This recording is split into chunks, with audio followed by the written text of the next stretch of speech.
auntie, uncle, sister, madam there. I welcome you to another edition of Ovasabi TV. And you know how they be for here. We give you all the Tatafo update, how they be for Bodo Ibo and how they be for Nigeria for here. My name is Uncle Sam and I welcome you to Ovasabi TV. And if you never subscribe to this channel, don't forget to click the subscribe button where they below your screen. The red button, you know go feel me la lie. Before we enter the main news, make we look at the top story. For inside local news, one wicked woman don't use iron take bunny picking for belle. One pastor don't tear Bible so he can't give members make the chop for inside mouth. Police people don't grab one 18-year-old boy sake of say he shook an inside tight boss the thief offering for church. And for sport, Nigerian Super Eagles no go play for the African Nations Cup sake of say they not qualify at all. NFF don't finally pay Super Eagles coach the 3 months money with the owe am. And for international story, one woman wey don born 44 children for life, doctors don't finally see the cure to fit cure the bunny wey dey come out for the belle. One man for London don't carry money go buy plenty shoe to dash people wey not get money to take buy shoe. My country people, this word now wicked word oh, this word now wicked word. Imagine what one mama do to a pikin, to him own niece. I said this woman carry hot iron, use and wunjo the pikin for belle. Oh, you ask me what did this pikin do? This pikin just mistakenly use mistake, throw away soup where they for pot for ground. That's so the woman use anger, carry the iron way hot, where use and burn the pikin for belle. Oh, the pikin shout, say, oh, which can life be this? Oh, thank God say people come rescue the pikin. If not, by now the pikin for don't die. But thank God say, they quick rush the pikin go hospital. But that kind of mama, which kind of mama you be safe? When you carry iron, they wunjo your own pikin for inside belle. But when police people don't grab the woman for Ogun State, come put her for prison. Say this bad thing what she do, it not good, and she must go jail for the matter. Well, we dey ask ourselves where we dey go for this country. People wey be religious leaders, we suppose fit answer this question o. But as e come be like this, so we no even know who to trust again for inside the matter. Even pastors dem, they dey do as they like. My people, you never get the one wey happen recently. Me sef, I sit there in shock till now. One pastor from Nigeria for here, him begin tear Bible. They put for members mouth say make they shop am. Say as they shop the Bible go dey enter inside their body system. If na you, wetin you go do? This is what. Okay. This is what. Okay. This is what. Okay.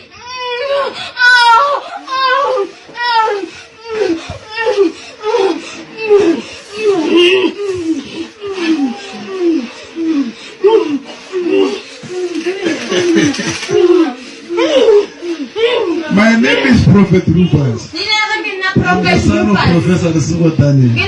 Professor Daniel. See this kind of wahala, see me see trouble. I come church, you begin tear Bible give me. Say make I dey shop the Bible for inside my belly. Bible will be sitting on paper wey chemical dey. Which kind of life it is? That thing a wicked thing for to do to anybody. If the person can't die uncle, if you give me Bible shop, I can't go die. What I go tell God say keep me? I go say na Bible I shop make me can't die.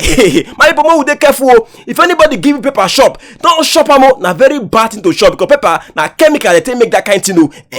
This pastor of Nigeria can't carry paper wey dey for inside Bible. They tear them, they give members make they shop, even give their pikin them make they shop. Which kind of wicked word be this? And I even sure say the pastor self, if he not give the pikin make a chop that kind thing. My people make una not run turn victim. See the one way happen, Pastor Wixie. My people, wait till we not go see another one they throw karat for inside church. So now deliverance in they do. They tell the pastor, they tell the pikin say, ingo masham. Wait till we they do for this country self. Our pastor them, I beg go make una they teach us the right thing so that make we for them move forward to the permanent site. My people, now wow, this word now wow. People want make money sharp.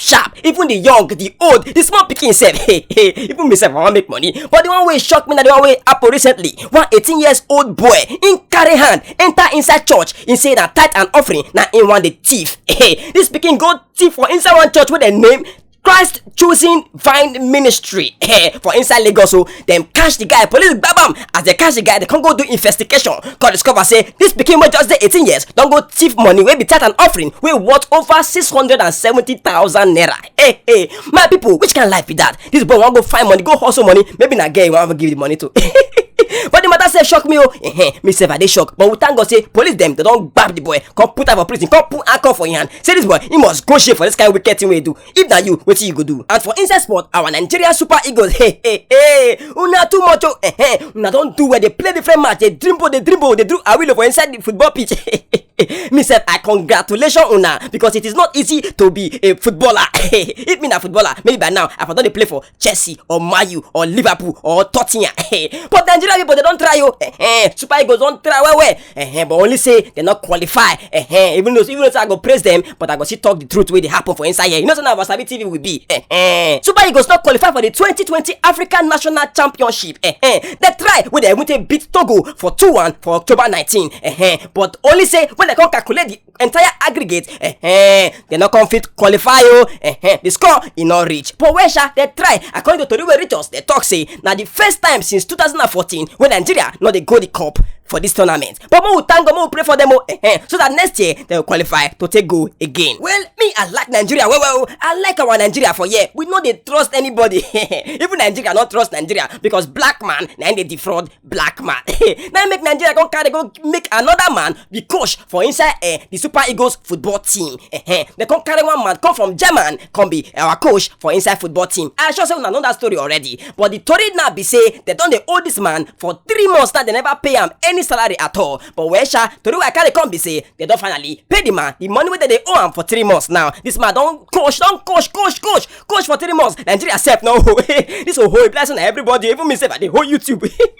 Where sha we don't hold the man 3 months, but thank God say finally they don't pay him his salary. According to the way we receive, we hear say they don't owe this man reach $150,000. Hey, that one a big money. If they come out and we say Nigeria currency, I feel not people pronounce the whole thing self. But where shall we thank God say finally Nigeria don't pay one of the plenty debts with the whole. And for inside international story, one woman we don't born 44 children. Don't finally get cured. Sake of say in the go hospital go complain say this matter he not like him. Even your husband self don't run leave him. This woman don't begin born picking since when she did 12 years old. He don't born 44 children them. 44 pickings. If that you, how you go to train them? And these children they manage one small room, all of them they stay. And this woman I come till they feed them. They just come they feed 44 children. What wickedness! Aye!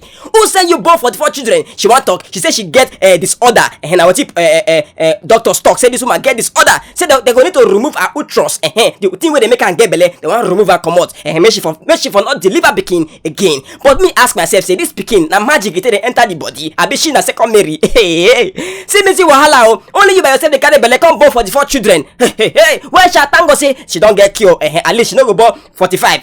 She go end for 44. And according to this woman we her name na Miriam, she talk say despite say many people they talk bad against her, say she born 44 children, she still believe say this pikin them they go grow up to become doctors, lawyers and politicians for future. I dey only tell our Nigerian people for here say if you want emulate, make we dey emulate white people. If they want do good, they do good from inside their mind. See what this man do for Obodo Ibo now. Only him by himself go market. He no go Bena Seleto. He no go Okerika.